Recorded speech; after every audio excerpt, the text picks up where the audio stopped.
As a people and as a nation, we have experienced times of great crisis throughout our history. During our war for independence, Washington's army was certainly no match for the superior forces they faced. But in times of both national and personal crisis, the words of a hymn written by Isaiah Watts in 1707 declared our complete dependence on Almighty God as our only hope and security. Paraphrasing the first 5 verses of Psalm 90, Watts expressed this confidence.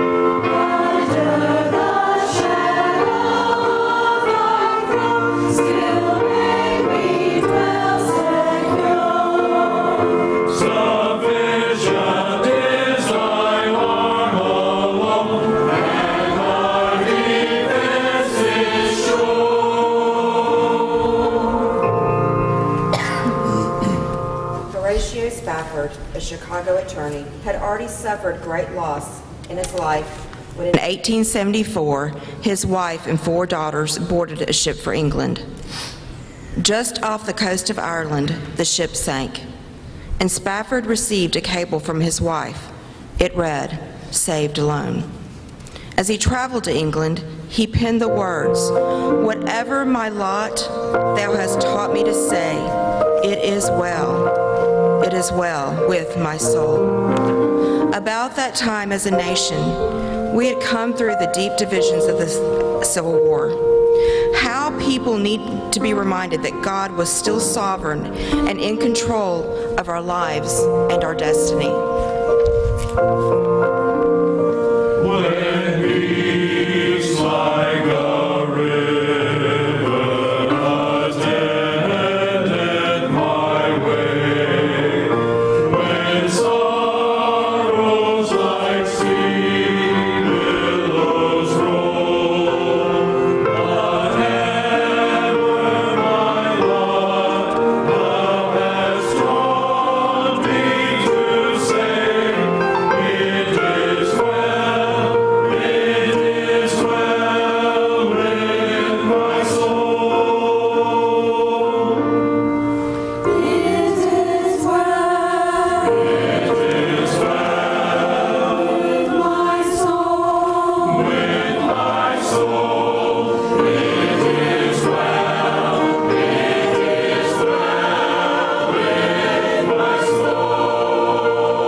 Roberts was a little-known pastor of a rural Vermont congregation when he wrote a song to commemorate the 100th birthday of the Declaration of Independence.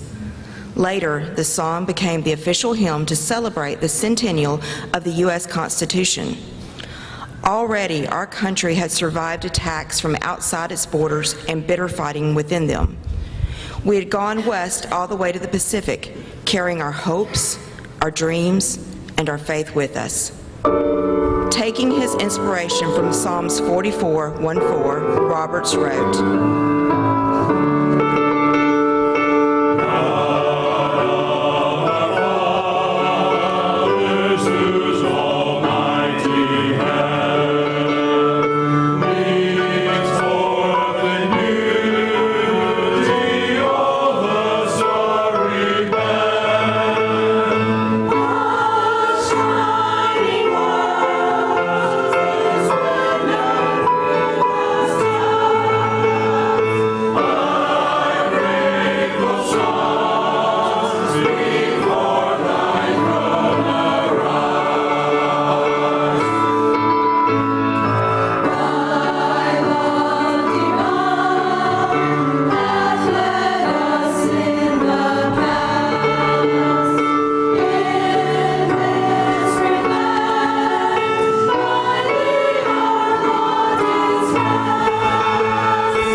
We thought we were safe within our borders, isolated by two oceans from much of the world. Americans pursued their personal ambitions and destinies. But in the 20th century, the price of freedom rose dramatically. World War I required America to send her best to the trenches of Europe to fight and die. And World War II required an entire generation to sacrifice their all for freedom. How we needed to be reminded once again that the God of our fathers, who had always been our source of strength, was just as faithful as ever. Nothing you would call miraculous had taken place in Thomas Chisholm's life, but at the age of 75, he had learned that God was unwavering in his love and mercy. I must not fail to record here the unfailing faithfulness of a covenant-keeping God, he wrote, and that he has given me many wonderful displays of his providing care, for which I am filled with astonishing gratefulness. Those deeply held beliefs were reflected in his most famous hymn.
America and Americans have been blessed, not because we deserved it nor earned it, but because God's unmerited favor has been poured out on us individually and as a nation.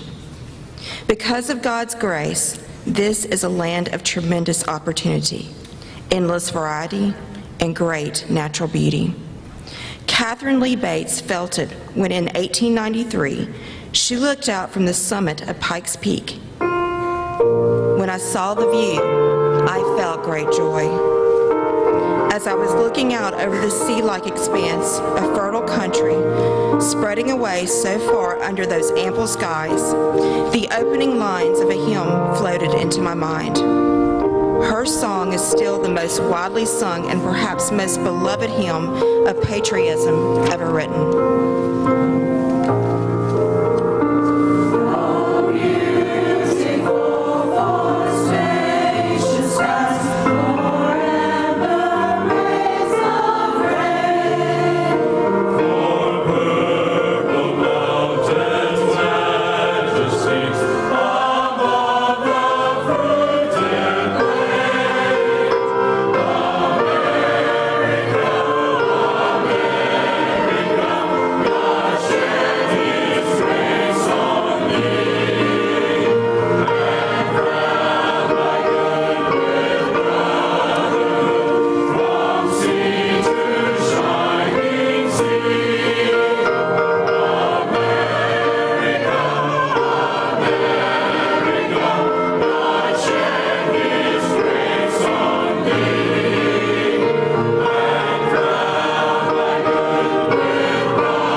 Thank you very much, and if you will notice your announcements, you see today that at 3 o'clock this afternoon there's a special program at Celebration and Freedom Rally at William Carey Thomas Auditorium at 3 o'clock. The choir needs to be there by 2 p.m., and we will have Sunday evening services as scheduled. I'd like to remind our Sunday school teachers and officers in the adult division, I know that this is a busy day, but you tell me when it's not a busy day at 38th Avenue Baptist Church, and we'll celebrate for that. But I've been to Dr. Sunday School, and I've got a prescription from the Medifacts division for a healthy adult Sunday school class, and we're going to be looking at that at 5:11 on 9/11 this afternoon. So if you can join us for a little of that time, we would appreciate it. And so we thank you very much. Yes, I didn't forget, Rachel. You never know what happen to these special announcements. Yes. Oh. Oh, excuse me. I didn't know it was that hard. Sorry about that. Yesterday, the college group, we had a really fun time at the lake. We had kind of a, I guess you could call it a back-to-school bash, and I want to thank Miss Peggy and Mr. Jim so much for letting us use their lake and their kayaks and their paddle boats. It was fun. And I want to thank all the adults for the contribution for the hamburgers and hot dogs and dips. And Mom, happy birthday to you. Happy birthday to you.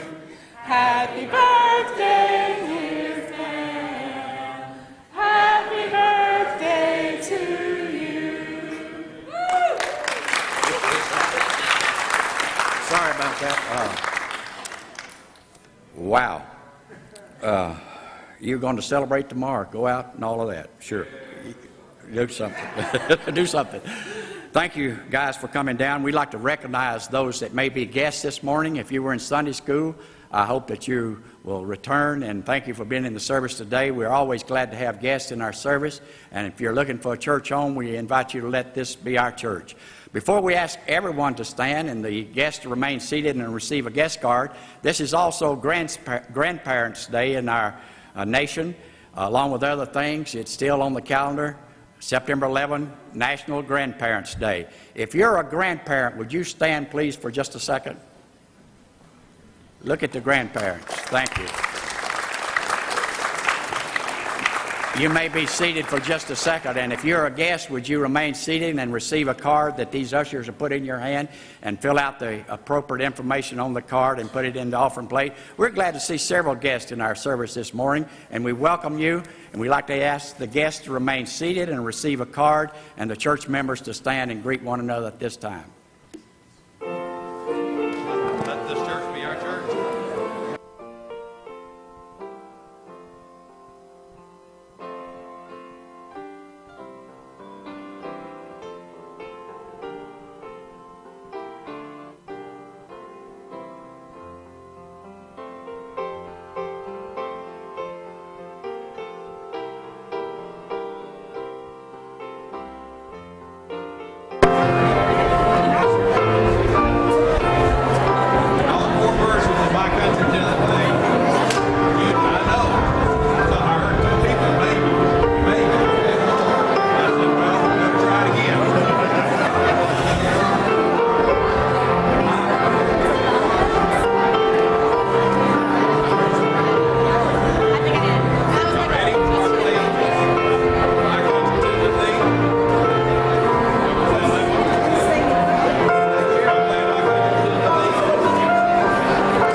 Israel.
powerful. Thank you. Thank our Lord. Number 629, God of our fathers. We're going to sing this. Our children are going to go to Children's Church during this song.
Denies you, firmly believing a lie, hiding the hearts while the minds analyze you, cleverly choosing to die.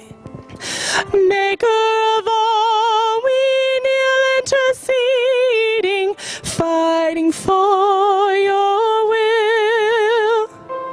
Father of life, your children are pleading still. Prince of Peace, come and reign. Set your feet on the mountain top again. Take your throne, rightful Lord.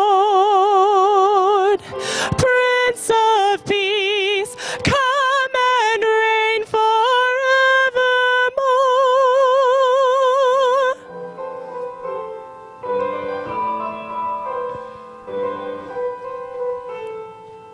There is no peace for a new generation, living and growing in fear.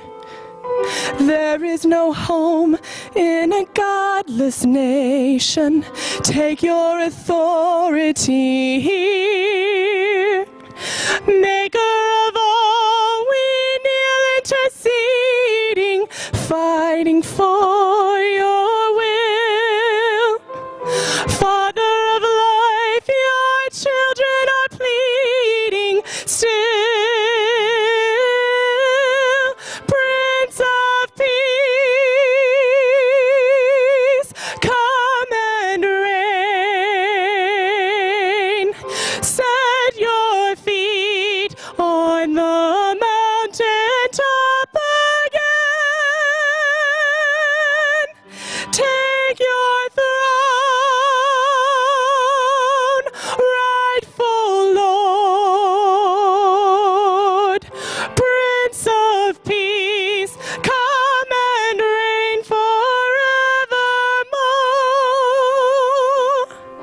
Thy kingdom